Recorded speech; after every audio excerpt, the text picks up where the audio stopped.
నమస్తే. ఆంధ్రప్రభకి స్వాగతం. నేను ప్రియా కౌశిక్. ప్రస్తుతం మనతో పాటు సామాజిక, ఆర్థిక, రాజకీయ నిపుణులు మధు గారు ఉన్నారు. వారితో మాట్లాడదాం. నమస్కారం సార్. నమస్తే అమ్మా.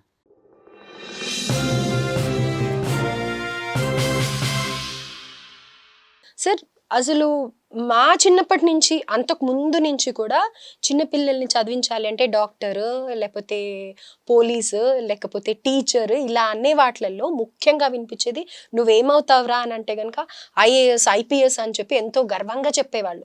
నిజంగా అవి చదవాలంటే కూడా కొన్ని సంవత్సరాలు పడుతుంది. తల కింద తపస్సు చేయాలి అని అంటూ ఉంటారు. అలాంటిది ఈ మధ్య కాలంలో చూస్తే కనుక వాళ్ళంతా వాళ్ళే స్వచ్ఛందంగా రెసిగ్నేషన్ ఇవ్వడం కానీ, లేకపోతే గనక ఆ పబ్లిక్ సర్వీసెస్లో ఉండి వాళ్ళు రాజకీయ నాయకుల చేతి కింద ఉన్నట్టుగా ఉంటున్నారు తప్ప, వాళ్ళకంటూ కొన్ని డ్యూటీస్ ఉంటాయి, వాళ్ళ రెస్పాన్సిబిలిటీస్ ఇది అనే విధంగా ఎక్కడా కనిపించట్లేదు. అసలు రాజ్యాంగం ఏం చెప్తుంది, ఆర్టికల్స్లో ఏమున్నాయి, వీళ్ళ బాధ్యతలు ఏంటి అనే పూర్తి వివరాలు తెలియజేయండి సార్. మంచి క్వశ్చన్ వేసావు. ఈరోజు ఆంధ్రప్రదేశ్లో పనిచేయాలంటే ఐఏఎస్ ఐపీఎస్ ఆఫీసర్లో అంటే పాము కప్ప స్నేక్ ఫ్రాగ్ ఈ రెండు నడుస్తుంది. అంటే రాజకీయ పార్టీల నాయకుల కబంధ హస్తాల్లో ఐఏఎస్ ఐపీఎస్ ఆఫీసర్ల జీవితాలు బలైపోతున్నాయి. అంటే ఎందుకంటే మనకి నేను నిన్న కూడా చెప్పాను, భక్త మహర్షి రాసినటువంటి విద్యా పద్ధతిలో ఒక శ్లోకం ఉందమ్మా. అది చదువుకొని ఉంటే ఆఫీసర్లు కూడా తప్పు చేయరు. అంటే ఎప్పుడైతే నువ్వు తప్పు చేస్తావో అప్పుడు గవర్నమెంట్కి దొరికిపోతావు. అందువల్ల ఏంటంటే భారత రాజ్యాంగంలో ఈ దేశాన్ని పరిపాలించటం కోసం ఆర్టికల్ 311 అమ్మా, అంటే 311 ఆర్టికల్లో ఈ సివిల్ సర్వెంట్లకు సంబంధించినటువంటి నిబంధనలు ఎలా చేయాలనేది ఉంది. దాని ప్రకారమే యూపీఎస్ యూనియన్ పబ్లిక్ సర్వీసు ఈ దేశాన్ని ఎలా కండక్ట్ చేస్తారు. భారతదేశంలో కానీ ఒక కళ, నేను కలెక్టర్ కావాలా, నేను ఐపీఎస్ ఆఫీసర్ కావాలా అనేటటువంటి ఒక కళ. దేశానికి సైనికులు ఏ విధంగా అయితే కాపాడుతుంటారు దేశాన్ని, ఈ దేశాన్ని కూడా అభివృద్ధి పదంలో నడిపించడానికి, ఈ దేశంలో ఉన్నటువంటి పేదరికాన్ని రూపుమాపడానికి, ఈ దేశంలో ప్రపంచ పటంలో మొదటి స్థానంలో నిలబెట్టడం కోసం కృషి చేయాల్సింది ఐపీఎస్ ఐఏఎస్ ఆఫీసర్లు. అంటే అంతర్గత తీవ్రవాదులను అణచాలంటే ఐపీఎస్ వాళ్ళు ఉండాలమ్మా. బాహ్య తీవ్రవాదులను అణచడానికి ఇండియన్ మిలిటరీ డిఫెన్స్ సర్వీస్ వాళ్ళు ఉంటారు. మనం చూసాం ఆపరేషన్ సింధూర్. అదేంటంటే బాహ్య తీవ్రవాదులు. అంతర్గత తీవ్రవాదాన్ని ఏ ముసుగులో ఉన్న అరాచకవాదుల్ని అణిచేయటానికి మనకి ఐపీఎస్ వాళ్ళు పనిచేస్తారు. అయితే ఇది ప్రజాస్వామ్య వ్యవస్థలో అంటే ప్రజల చేత ఎన్నుకోబడినటువంటి పాలక వర్గము దోపిడీదారులుగా మారిపోయారమ్మా.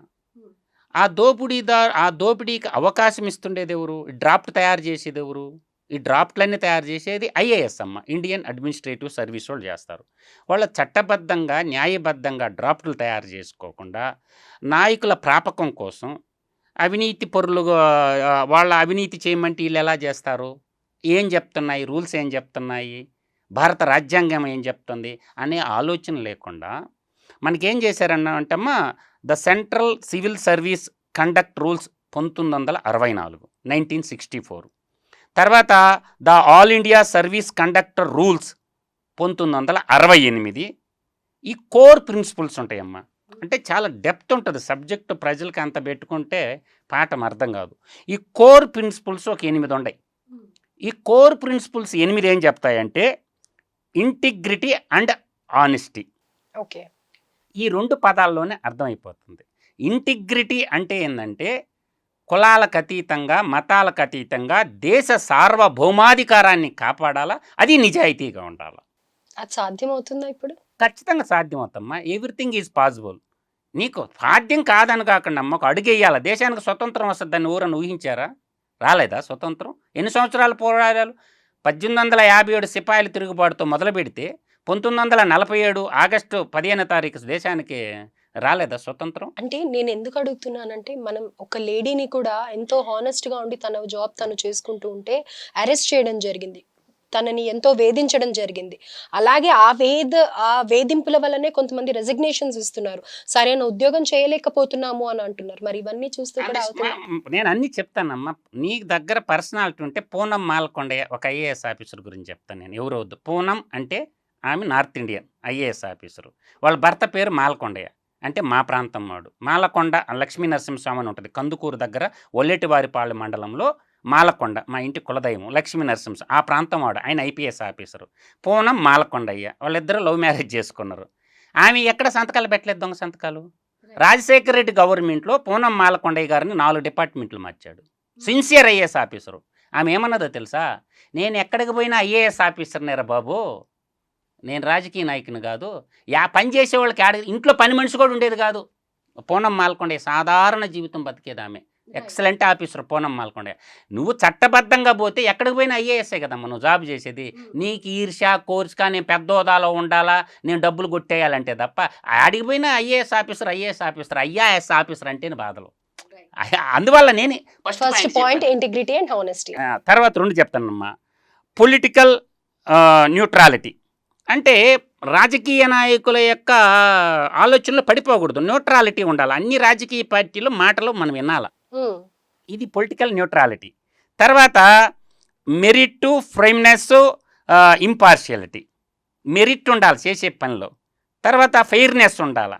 తర్వాత ఏంటి, ఇంపార్షియాలిటీ అంటే ఎవరి మీద కూడా పార్షియాలిటీ చూపిద్దకూడదు, చట్ట ప్రకారం చేసుకోవాలి. ఏడికి ఎన్ని చెప్పాను, 3 చెప్పాను. తర్వాత ఇంకా చెప్తానమ్మా. తర్వాత 4వది అకౌంటబిలిటీ అండ్ ట్రాన్స్పరెన్సీ.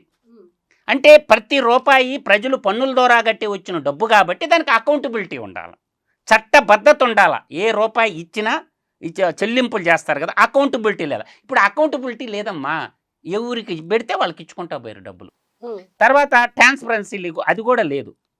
ముఖ్యమంత్రి చెప్తే ఇచ్చేస్తావా, ఎట్టిస్తావు? ఫైనాన్స్ సెక్రటరీకి బుద్ధి ఉండాలా, ఒక పేమెంట్ ఇచ్చేటప్పుడు వరుస క్రమంలో ఇచ్చుకుంటా పోవాలా. అంటే ఇప్పుడు అయినోళ్ళకి కంచాల్లో కానోళ్ళకి ఆకుల్లో పెట్టే సామెత ఉంది, మొరట సామెత పల్లెల్లో. అట్లా వాడోడి కంటేనే బిల్లు ఇస్తాను నువ్వా అంటే అంటే అకౌంటబిలిటీ, ట్రాన్స్పరెన్సీ. ఈ తర్వాత 5వదమ్మా పబ్లిక్ సర్వీస్.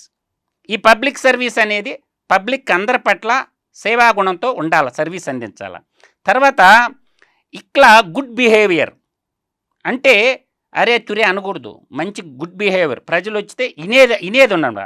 తర్వాత 7వది కాన్స్టిట్యూషన్ అండ్ నేషనల్ ఇంట్రెస్ట్.